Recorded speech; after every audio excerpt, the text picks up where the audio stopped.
Welcome to smart education XYZ। आज हम बच्चों कक्षा 11 का जो वार्षिक परीक्षा हिंदी साहित्य का पेपर यानी हिंदी लिटरेचर का पेपर है जो बच्चों कल 1 मई को होने वाला है उसके बारे में डिस्कस करेंगे। चलो स्टार्ट करते हैं आज की वीडियो। इससे पहले बच्चों एक दो चीज़ें अपन पहले क्लियर कर लेते हैं। तो बच्चों मैंने जितने भी ब्लूप्रिंट डाले हैं वो सभी बच्चों ओरिजिनल है, ये नहीं है कि मैंने कहीं से उठा के डाल दिए हैं। तो बच्चों ये माध्यमिक शिक्षा बोर्ड के द्वारा प्रोवाइड किए गए हैं, वो ही मैंने आपको दिए हैं। दूसरी चीज़ है मैं खुद गवर्नमेंट टीचर हूँ और हमारे पास बोर्ड की तरफ से ये प्रोवाइड किया गया था, वही मैंने आपको खुद को दिखाया है। तो ऐसा कुछ भी नहीं है। बहुत सारे के मैसेज आए हैं कि सर आप तो फर्जी डाल रहे हो, तो बच्चों ऐसा कुछ भी नहीं है, वो बिल्कुल ओरिजिनल है। तो उनको अच्छे से पढ़ लें, उसके अकॉर्डिंग ही पेपर आए हैं। अभी तक जितने पेपर हुए हैं उसी के अकॉर्डिंग आए हैं, आगे के पेपर भी उसके अकॉर्डिंग ही आएंगे। तो ब्लूप्रिंट को पहले देखें, उसके बाद आप आगे के प्रश्नों को देखें। तो बच्चों ये जो पेपर है ये हमारा 3.25 घंटे का होने वाला है। इसका जो पूर्णांक है वो हमारा 100 नंबर का होने वाला है। साथ ही बच्चों ये कक्षा 11 वार्षिक का पेपर रहेगा। साथ ही बच्चों ये हिंदी साहित्य का पेपर हमारा है, हिंदी लिटरेचर का। और दूसरी चीज़ और है, ये बच्चों ओरिजिनल पेपर नहीं है, ये केवल जो पिछले साल के जो पेपर हुए थे जितने भी डिस्ट्रिक्ट के अंदर वो सभी पेपर हम आपको दिखा रहे हैं। ये नहीं कि ये पेपर जो आउट हो गया है तो बच्चा, ऐसा कोई भी बात नहीं है। लेकिन प्रश्न उनमें से ही फिर के आते हैं, तो 4-5 पेपर डाले हैं ताकि आपको सारे क्वेश्चन उनमें से ही मिल जाए। तो बच्चों बार बार मैसेज ना करें कि सर ये मिलेगा नहीं मिलेगा। तो बच्चों ये केवल मॉडल पेपर है, जो पिछले साल के पेपर आ रखे हैं डिस्ट्रिक्ट के अंदर वार्षिक परीक्षा के 23-24 के, वही हम आपको दिखा रहे हैं। ये नहीं कि बच्चों खुद बना के डाला है, ऐसा भी कुछ नहीं है। ये पेपर आ चुके हैं डिस्ट्रिक्ट वाइज, अलग अलग डिस्ट्रिक्ट के अलग अलग पेपर होते हैं। इस बार तो पूरे राजस्थान में एक ही पेपर हो रहा है। पिछली बार बच्चों डिस्ट्रिक्ट वाइज पेपर होते थे, तो मैंने जितने भी पेपर आपको बताए हैं वो सब बच्चों अलग अलग डिस्ट्रिक्ट के थे, ताकि आपको जितने भी सवाल है अगर आप 4-5 पेपर देख लेते हो तो सारे क्वेश्चन उनमें से ही आपको देखने को मिल जाएंगे। लैंग्वेज वाले में फिर भी थोड़ा ऐसा रहता है कि कुछ भी आ सकता है, लेकिन जो बिना लैंग्वेज वाले जितने भी पेपर है बच्चों, तो उनके अंदर तो आपको अगर आप 2-3 देख लेते हैं पेपर तो बच्चों सारे क्वेश्चन उनमें से ही देखने को आपको मिल जाते हैं। तो चलो स्टार्ट करते हैं आज की वीडियो। तो बच्चों अगर हम बात करें, पहला सवाल है कि इनमें से अर्धसम मात्रिक छंद है, तो हमें बताना है कौन सा है। तो बच्चों यहाँ पर हमारा आंसर होगा दोहा। अगला है दो है कल्पना सी अतिशय कोमल पंक्ति में अलंकार है, यानी हमें बताना है कल्पना सी अतिशय कोमल, इसमें कौन सा अलंकार है। अनुप्रास है, रूपक है, उपमा है या यमक अलंकार है। तो बच्चों यहाँ पर उपमा अलंकार का प्रयोग किया गया है। हामिद ने मेले में चिमटा कितने पैसे में खरीदा था। तो बच्चों उसने 2 रुपये में खरीदा, 3 में खरीदा, 4 में खरीदा या 5 में। तो बच्चों उसने 3 रुपये में खरीदा था। दोपहर का भोजन कहानी में कौन सा पात्र गरीबी के एहसास को मुखर नहीं होने देता है। मुंशी जी, राजचंद्र, मोहन और सिद्धेश्वरी। तो बच्चों यहाँ पर हमारा आंसर होगा बच्चों मोहन। अगला है भट्टे के मजदूर शाम के समय कहाँ रहते थे। तो बच्चों वो गांव में रहते थे या दबड़े नुमा झोपड़ियों में रहते थे, शहर में रहते थे या पक्के मकानों में। तो बच्चों वो दबड़े नुमा जो झोपड़ियां थी उनके अंदर रहते थे। किशोर के जन्म से गूंगे होने का कारण क्या था, वो हमें बताना था। पागलपन, दुर्घटना, बहरापन और उपयुक्त सभी। तो बच्चों बहरापन यहाँ पर सही आंसर होगा। अगला सवाल है हिंदू मुस्लिम दोनों धर्मों की कुरीतियों को आलोचना करने वाले कवि कौन थे। तो बच्चों कबीर, रैदास, सूरदास और नानक। तो बच्चों जो संत कबीर थे उन्होंने हिंदू मुस्लिम धर्मों की जो कुरीतियां थी उनके ऊपर आलोचना की थी। सूरदास ने कृष्ण के किस रूप का वर्णन किया है।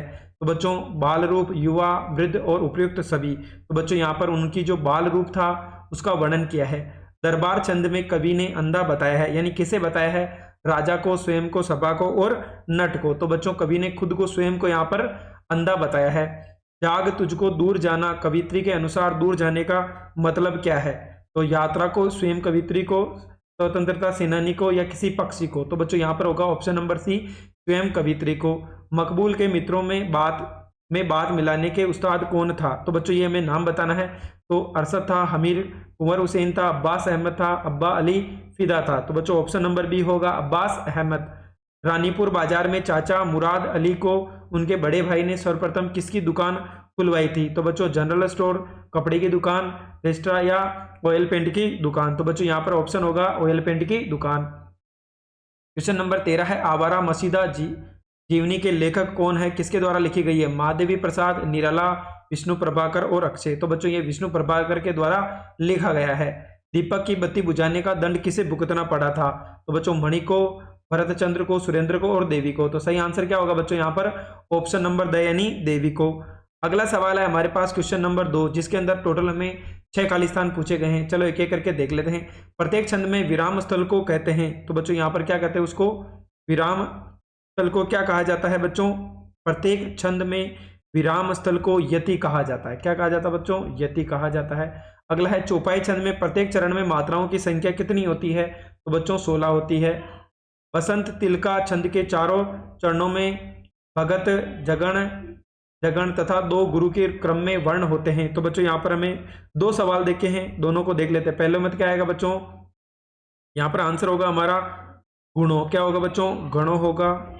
और दूसरे की अगर हम बात करें क्रम से, तो बच्चों यहाँ पर दूसरे की बात करें तो यहाँ पर आएगा 2 गुरुओं, क्या आ जाएगा बच्चों, 2 गुरुओं आ जाएगा। अगला है श्लेष अलंकार में एक शब्द से अर्थ होते हैं, तो बच्चों कितने होते हैं, अनेक अर्थ होते हैं। क्या हो जाएंगे, अनेक अर्थ होते हैं। शक्ति को बढ़ा चढ़ाकर प्रस्तुत करने वाला अलंकार कौन सा अलंकार होता है, वो हमें बताना है। तो बच्चों यहाँ पर अगर हम बात करें तो जो छठा क्वेश्चन था, जिसके 5वां क्वेश्चन था, जिसके अंदर हमें बताना है कौन सा अलंकार है, तो बच्चों यहाँ पर होगा हमारा अतिशयोक्ति अलंकार। कौन सा होगा, अतिशयोक्ति अलंकार। अगला है धूम समूह देख चालक, चालक उड़ा चल मेघ के ब्रह्म से में कौन सा अलंकार का प्रयोग किया गया है, तो बच्चों ब्रह्म में यहाँ पर भ्रांतिमान, कौन सा हो जाएगा बच्चों, भ्रांतिमान अलंकार का प्रयोग किया गया है। अगला है तीसरा सवाल है, जिसके अंदर हमें एक अपठित गद्यांश दे रखा है, जिसको हमें पढ़ करके नीचे दिए गए प्रश्नों के उत्तर देने हैं। जिस विद्यार्थी ने समय की कीमत जान ली, वह सफलता को अवश्य प्राप्त करता है। प्रत्येक विद्यार्थी को अपनी दिनचर्या की समय सारणी अथवा तालिका बनाकर पूरी दृढ़ता से पालन करना चाहिए। जिस विद्यार्थी ने समय का सही उपयोग करना सीख लिया, उसके लिए कोई भी काम करना असंभव नहीं है। कुछ लोग ऐसे भी हैं जो कोई काम पूरा न होने पर स्वयं को दुहाई देते हैं। वास्तव में सच्चाई उसके विपरीत होती है। सपनी आक्रमण्यता और आलस में वे स्वयं की कमी के बहाने छिपाते। कुछ लोगों को अकर्मण्य रहकर निठल्ले समय बिताना अच्छा लगता है। ऐसे लोग केवल बतूनी होते हैं। दुनिया में सफलतम व्यक्तियों ने सदैव कार्य व्यस्तता में जीवन बिताया है। उनकी सफलता का रहस्य समय का सदुपयोग रहा है। दुनिया में अथवा प्रकृति में हर वस्तु का समय निश्चित है। समय बीत जाने के बाद कार्य फलप्रद नहीं होता है। तो बच्चों यहाँ पर देख लेते हैं, समय के बारे में हमें एक गद्यांश दिया गया था। तो पहला है इसका गद्यांश का शीर्षक बताना है। तो बच्चों क्या होगा यहाँ पर, समय का महत्व। अगर बात करें तो इसका आंसर क्या होगा बच्चों, समय का महत्व। विद्यार्थी सफलता कैसे प्राप्त कर सकता है, तो एक छात्र समय के मूल्य को समझकर और एक कार्यक्रम या समय सारणी का सख्ती से पालन करके सफलता प्राप्त कर सकता है। कुछ लोग अपनी अकर्मण्यता और आलस छिपाने के लिए कौन सा बहाना बनाते हैं, तो बच्चों कुछ लोग अपनी असमता और आलस्य को छिपाने के लिए स्वयं की कमी का बहाना बनाते हैं। बातूनी लोगों की क्या विशेषताएं बताई गई है गद्यांश के अंदर, वो बतानी है। तो बच्चों गद्यांश में बताया गया है, बातूनी लोगों को वे लोग कहा जाता है जो बिना कोई काम के आलस्य में समय बिताना पसंद करते हैं। दुनिया के सफलतम व्यक्तियों ने अपना जीवन किस में बिताया है, तो दुनिया के सबसे सफल लोग अपना जीवन लगन से कार्य करते हुए बिताते हैं। किस स्थिति में किया गया कार्य फलप्रद नहीं होता है, तो उचित समय बीत जाने के बाद किया गया कार्य फलदायी नहीं होता है। अकर्मण्यता शब्द में मूल रूप शब्द कौन सा, उपसर्ग और प्रत्यय हमें अलग अलग करके बताने हैं। तो बच्चों मूल शब्द होगा इसके अंदर कर्म हो गया, उपसर्ग यहाँ पर ए है और प्रत्यय कौन सा हो जाएगा बच्चों, ता हो जाएगा। जो शब्द के पहले लगते हैं वो उपसर्ग कहलाते हैं, जो किसी शब्द के अंत में लगते हैं वो हमारे प्रत्यय कहलाते हैं। अगला है सदुपयोग शब्द का विलोम शब्द क्या होगा बच्चों, तो क्या हो जाएगा दुरुपयोग। सदुपयोग का क्या होगा, दुरुपयोग। अगला है क्वेश्चन नंबर 4, निम्न अपठित पद्यांश को पढ़कर नीचे दिए गए प्रश्नों के उत्तर देने। इससे पहले हमें एक गद्यांश दिया गया था, अब हमें बच्चों यहाँ पर एक पद्यांश दिया है जिसको हमें पढ़ करके नीचे दिए गए सभी प्रश्नों के उत्तर देने हैं। चलो देख लेते हैं एक एक करके। सुंदर सुंदर प्यार रंग बिरंगी धरती, पहन चुनरिया रंगों वाली दुल्हन जैसी लगती, नीला नीला आसमान बादल काले काले, लाल गुलाबी नीले पीले फूल बड़े मतवाले, काला कौवा काली कोयल भालू भी है काला, कुकड़ू कू करता है मुर्गा लाल लाल कलंकी वाला। तो बच्चों इसके अंदर बोला है रंग बिरंगी किसे कहा गया है, तो बच्चों अगर हम बात करें इसके अंदर तो रंग बिरंगी धरती को कहा गया है, यानी किसकी बात की जा रही है, धरती की बात की जा रही है। चुनरी पहनकर धरती किसके समान लगती है, तो चुनरी पहनकर धरती किसके समान लगती है बच्चों, दुल्हन के समान लगती है। मतवाली कौन है, मतवाले कौन है, फूल मतवाले हैं। पद्यांश में काला शब्द का प्रयोग किन किन के लिए हुआ है, तो बच्चों काला शब्द का प्रयोग कौवा कोयल और भालू तीनों के लिए प्रयुक्त हुआ है। पद्यांश में कौन कौन से अलंकारों का प्रयोग किया गया है, तो पद्यांश में बच्चों अनुप्रास अलंकार और उपमा अलंकार का प्रयोग किया गया है। अगला सवाल है पद्यांश का उचित शीर्षक क्या होगा, तो इसका शीर्षक है बच्चों रंग बिरंगी धरती या प्रकृति का सौंदर्य। आकाश का पर्यायवाची शब्द हमें ढूंढ करके बताना है। तो बच्चों क्या हो जाएगा, आकाश यानी आसमान की बात की जा रही है, तो ये क्या होगा, इसका सही आंसर होगा। क्वेश्चन नंबर 5 की बात करें तो बच्चों जनसंचार से कौन कौन से कार्य होते हैं। तो बच्चों बहुत ज्यादा इंपॉर्टेंट सवाल है, बार बार पूछा जा रहा है जनसंचार से। तो जनसंचार से मुख्य कार्य सूचना को देना, शिक्षित करना, मनोरंजन करना, समझाना। ये एक बड़ी गुमनाम और विविध आबादी के बीच सूचना के आदान प्रदान की सुविधा भी प्रदान करता है।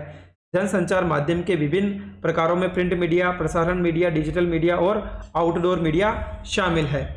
अगला है इंटरनेट पत्रकारिता ने दुनिया को किस प्रकार समेट लिया है। तो इंटरनेट पत्रकारिता सूचना, संदेश, संचार सुविधाएं, व्यापक पहुंच प्रदान करती है। ये समाचार, मनोरंजन, शिक्षा के दोनों एक महत्वपूर्ण मंच है। ये लोगों को न केवल आसपास की बल्कि विश्व भर की घटनाओं के बारे में भी सूचना देते हैं। अगला है अद्भुत रस में। अगला सवाल देख लेते हैं बच्चों। अगले सवाल में बोला गया है अद्भुत रस के लक्षण और उदाहरण लिखिए। तो चलो बच्चों पढ़ लेते हैं क्या क्या आंसर होने वाला है इसका। तो अद्भुत रस या आश्चर्य की भावना असाधारण या अलौकिक घटनाओं से उत्पन्न होती है। इसकी विशेषताओं में विस्मय, जिज्ञासा, विस्मय की भावना शामिल है। इसका एक उदाहरण कोई जादुई करतब या कोई अद्भुत प्राकृतिक घटना देखना हो सकता है। अगला सवाल है खानबादोश कहानी किन लोगों की पीड़ा को उजागर किया है। तो बच्चों खानबादोश कहानी खानबादोश लोगों की पीड़ा को उजागर करती है। ज्योतिबा फुले के जीवन से हमें क्या प्रेरणा मिलती है। तो ज्योतिबा फुले का जीवन, बच्चों यहाँ पर आंसर होगा ज्योतिबा फुले का जीवन हमें सामाजिक अन्याय के खिलाफ लड़ने और होशियारी पर पड़े लोगों के उत्थान के लिए हमें कार्य करने की प्रेरणा देता है। अगला सवाल है क्वेश्चन नंबर 13 नागार्जुन ने कविता में बादलों के किन रूपों का वर्णन किया है। तो बच्चों नागार्जुन ने अपनी कविताओं में बादलों के विभिन्न रूपों का वर्णन किया है तथा अक्सर उन्हें सामाजिक और राजनीतिक मुद्दों के रूपक के रूप में कार्य किया है। प्रेमचंद अथवा महादेवी वर्मा का साहित्यिक परिचय दीजिए। तो बच्चों हम देख लेते हैं प्रेमचंद जी के बारे में। उनका जन्म 1880 में हुआ था और उनकी मृत्यु 1936 में हुई थी। एक प्रसिद्ध भारतीय लेखक थे जो अपने यथार्थवाद और सामाजिक रूप से प्रासंगिक कार्यों के लिए जाने जाते थे। उनके उल्लेखनीय कार्यों में गोदान, गमन और कफन आदि शामिल है। दूसरा है बच्चों महादेवी वर्मा जिनका जन्म 1907 में हुआ था और 1987 में मृत्यु हुई थी। हिंदी भाषा के एक प्रमुख कवि और लेखक थे। वह छायावादी काव्य शैली की एक प्रमुख हस्ती थी। उनके महत्वपूर्ण कृतियों में निहार, रश्मि और संजय गीत शामिल है। अगला सवाल है बच्चों यहाँ पर लेखक जन्मजात कलाकार है, इसका पता कब और कहाँ चला था। तो बच्चों यह विचार की एक लेखक जन्मजात कलाकार है एक लंबे समय से चल रही अवधारणा है। इसकी उत्पत्ति का कोई विशिष्ट समय या स्थान बताना कठिन है। साहित्यिक हलकों में यह धारणा है कि कुछ व्यक्तियों में लेखन के प्रति स्वाभाविक झुकाव और प्रतिभा होती है। क्वेश्चन नंबर 13 है जिसका बच्चों में 60 शब्दों में उत्तर देना है। प्रत्येक प्रश्न 3 नंबर का है। गूंगे कहानी के माध्यम से रागे राघव का संदेश देना चाहते हैं, उनकी क्या पीड़ा थी वो हमें बतानी है। जो क्वेश्चन नंबर 13 है बच्चों इसमें आपको आंसर इसका बताना है कि इसका आंसर क्या होगा। तो चलो देख लेते हैं। तो रागे राघव गूंगे कहानी के माध्यम से समाज में मूक और बधिर लोगों की पीड़ा, उनके प्रति संवेदना रवैये को उजागर करना चाहते हैं। उनकी पीड़ा यह है कि समाज उन्हें अपेक्षा और तिरस्कार की दृष्टि से देखता है, उनकी भावनाओं को समझने का प्रयास नहीं करता है। अगला है घर में वापसी कविता का मूल भाव क्या है। तो घर में वापसी कविता का मूल भाव परिवार के सदस्यों के बीच भावनात्मक दूरी, संवादहीनता को व्याप्त करना है। कविता में घर के सदस्यों के बीच प्रेम और स्नेह की कमी, एक दूसरे के प्रति उदासीनता का चित्रण किया गया है। अगला है मकबल के आत्मकथा में बड़ौदा शहर की क्या विशेषताएं बताई गई है। चलो देख लेते हैं कौन कौन सी है। मकबल ने अपनी आत्मकथा में बड़ौदा शहर के एक सांस्कृतिक और कलात्मक शहर के रूप में वर्णित किया है। उन्होंने शहर के ऐतिहासिक महत्व, वास्तुकला और कला के प्रति लोगों के प्रेम का उल्लेख किया है। खंड से है 100 शब्दों में आंसर करना है। प्रत्येक प्रश्न 4 नंबर का है।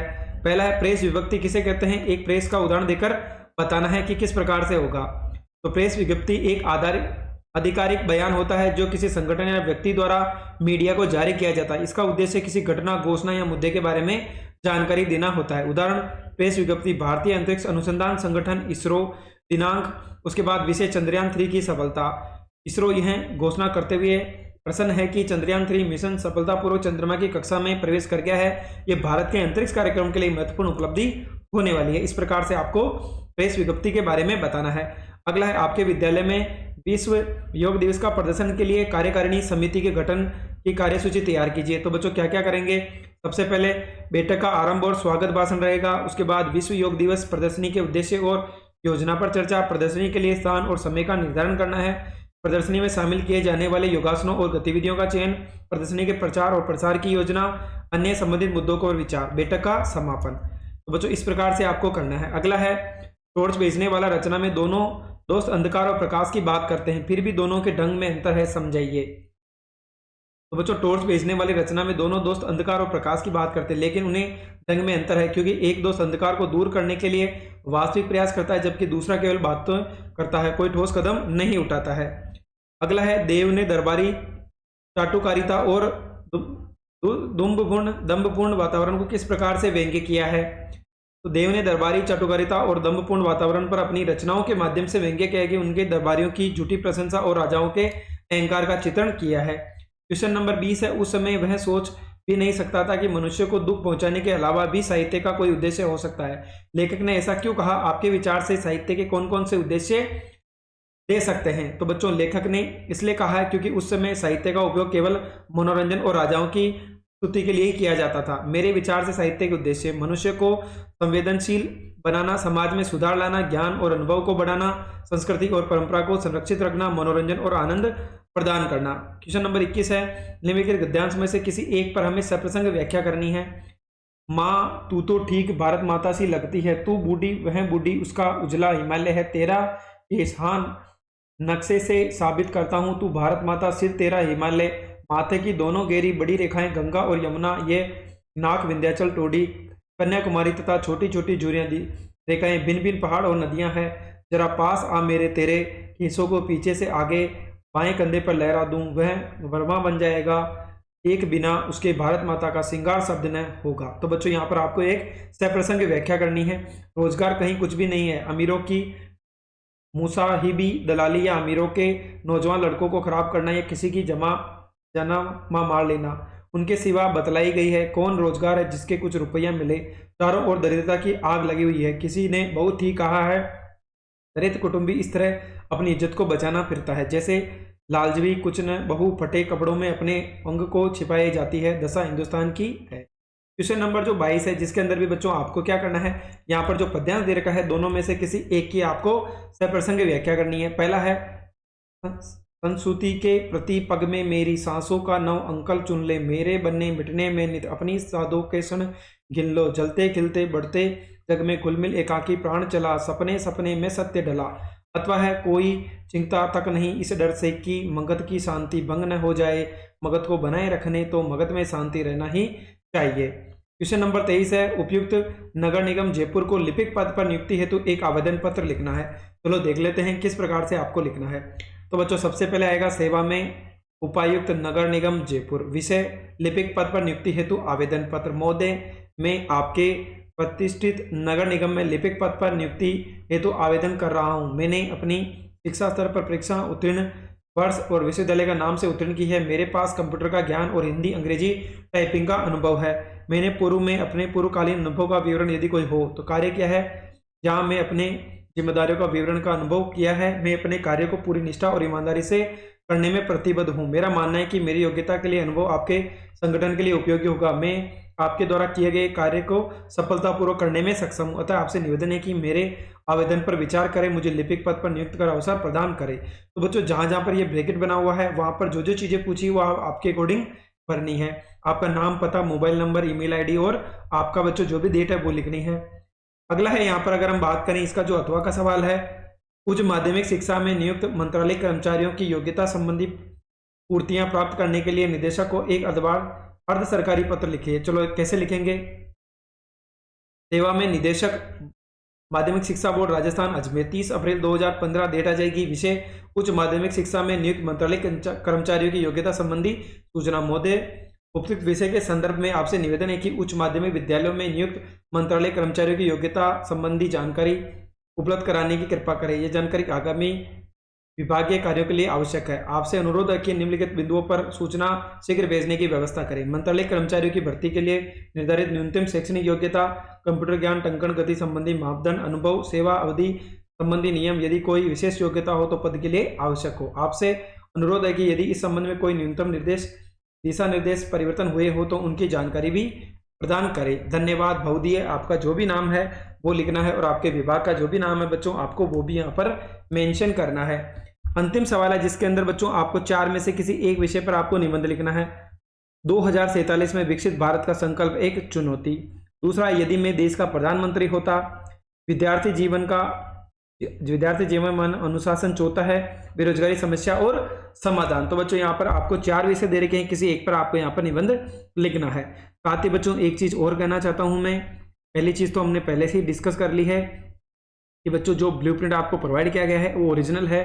आप सोच रहे होंगे कि वेबसाइट पे नहीं है, तो बच्चों केवल बोर्ड वाली जो चीजें होती है 10वीं और 12वीं वही चीजें आपको उसकी वेबसाइट पर देखने को मिलेगी। जो चीजें बच्चों लोकल क्लासों की होती है वो आपको देखने को नहीं मिलेगी, लेकिन बच्चों डिपार्टमेंट में हमें तो मिल जाती है, इसलिए मैंने उसी के अकॉर्डिंग यहाँ पर बनाया है। आप जितने भी पेपर हुए उनका ब्लूप्रिंट और उसका पेपर चेक कर सकते हैं। उसी प्रकार से क्वेश्चंस आए हैं, तो बच्चों जितने जो चैप्टर अर्धवार्षिक में आ जाते हैं उनका वार्षिक में वेटेज बहुत कम होता है, जो चैप्टर नहीं आते हैं उनका वेटेज ज़्यादा होता है।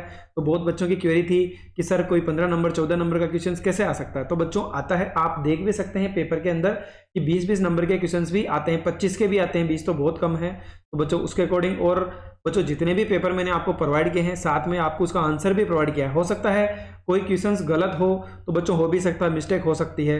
तो बच्चों वैसे 99% तो सारे आंसर आपको सटीक मिलेंगे। हो सकता है कोई क्वेश्चंस गलत हो तो आप कमेंट के द्वारा बता दें और उसका सही आंसर भी बताएं, ताकि मैं बच्चों वहां पर कमेंट में पिंग करके दूसरों बच्चों का भी भला हो सके वहां पे डाल दूंगा। तो बच्चों जरूरी नहीं है कि सारी चीजें सही हो सकता है 1-2 आंसर गलत हो, लेकिन फिर भी मैंने मेरी तरफ से पूरी कोशिश की है कि जितने भी पेपर आपको प्रोवाइड करूं सबको आंसर सहित प्रोवाइड करूं। और जितने भी पेपर मैंने आपको प्रोवाइड किए हैं ये बच्चों 2024 का जो एग्जाम हुआ था उसी के हैं, उससे पहले का कोई भी पेपर नहीं है, केवल डिस्ट्रिक्ट चेंज थी। इस बार पूरे राजस्थान में एक ही पेपर हो रहा है, पिछली बार बच्चों डिस्ट्रिक्ट वाइज पेपर होते थे। तो बच्चों आज के लिए बस इतना ही। अगर आपको हमारी मेहनत पसंद आई हो तो चैनल को लाइक करें, सब्सक्राइब करें और अपने दोस्तों के साथ जरूर शेयर करें, ताकि आने वाली वीडियो का नोटिफिकेशन आपको